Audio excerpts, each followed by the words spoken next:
మనం ఫార్మసీకి వెళ్ళి మెడిసిన్ తీసుకుంటాం. ఆ డ్రగ్గిస్ట్ ఏవైతే చెప్తాడో అవన్నీ కూడా టైం టు టైం ఫాలో అవుతాం. సో మార్నింగ్ ఇది వేసుకోండి, మధ్యాహ్నం ఇది వేసుకోండి, సాయంత్రం ఇది వేసుకోండి అంటే ఆయన ఏం చెప్తే మనం అది పాటిస్తేనే మనకు జబ్బు తగ్గుతుంది. సో ఒక డాక్టర్ ఎంత ముఖ్యమో ఫార్మసిస్ట్ కూడా అంతే ముఖ్యమండి. ఎందుకంటే వాళ్ళు రాసిన ప్రిస్క్రిప్షన్ బట్టి వాళ్ళు టాబ్లెట్స్ ఇవ్వడం ఇవన్నీ మనం రెగ్యులర్గా మన జీవితంలో చూసే విషయమే కదా.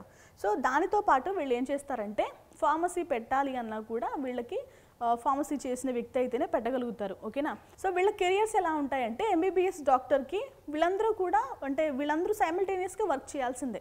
సో ఆయన్ని మనం విజిట్ చేసి మన ప్రాబ్లం ఏంటో చెప్పి ప్రిస్క్రిప్షన్ రాయించుకుంటే అక్కడ వరకు అయిపోతుందా? అవ్వదు కదా. మనకి మెడిసిన్ అనేది కావాలి. సో ఆ మెడిసిన్ మనం యూజ్ చేస్తేనే మన ప్రాబ్లం అనేది సార్ట్ అవుట్ అవుతుంది. సో ఫార్మసిస్ట్, డ్రగ్గిస్ట్ వీళ్ళందరూ కూడా అంతే ముఖ్యమండి. ఎందుకంటే వీళ్ళు రీసెర్చ్ చేయడం వల్లే మనకి మెడిసిన్స్ అనేవి బయటకు వస్తాయి. ఓకేనా. సో వీళ్ళ కెరియర్స్ కూడా అద్భుతంగా ఉంటాయి. సో ఎలాంటి ఢోకా లేదు. Okay right. ఇక మిగిలిన డీటెయిల్స్ చూద్దాం.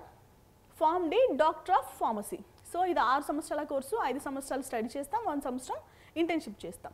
ఇది 10+2 అంటే ఇంటర్మీడియట్ చేయాలి. ఫిజిక్స్, కెమిస్ట్రీ, బయాలజీ, కొన్ని సందర్భాల్లో మ్యాథ్స్ చేసిన వాళ్ళు కూడా తీసుకుంటూ ఉంటారు. Or B pharmacy for lateral entry to 4th year. So B pharmacy చేసిన వాళ్ళు కూడా ఈ ఫార్మ్ డి డాక్టర్ ఆఫ్ ఫార్మసీలో 4th ఇయర్లో జాయిన్ అవ్వచ్చు. ఓకేనా. ఎంట్రన్స్ ఎగ్జామ్ ఏంటంటే స్టేట్ ఎబ్సెట్ ఎగ్జామ్, అలాగే university exams like Manipal, BITS, SRM కూడా వాళ్ళు కండక్ట్ చేసే ఎగ్జామ్స్ రాస్తే కూడా మనకి అడ్మిషన్స్ వస్తాయి. ఓకేనా రైట్. ఇక ఫోకస్ దేనిపైన చేస్తారంటే advanced clinical pharmacy, patient care, hospital pharmacy practice. So and ఇంకొకటి ఏంటంటే drug therapy management, pharmacovigilance, toxicology and clinical research వీటన్నిటిపైన వీళ్ళైతే ఫోకస్ చేస్తారు.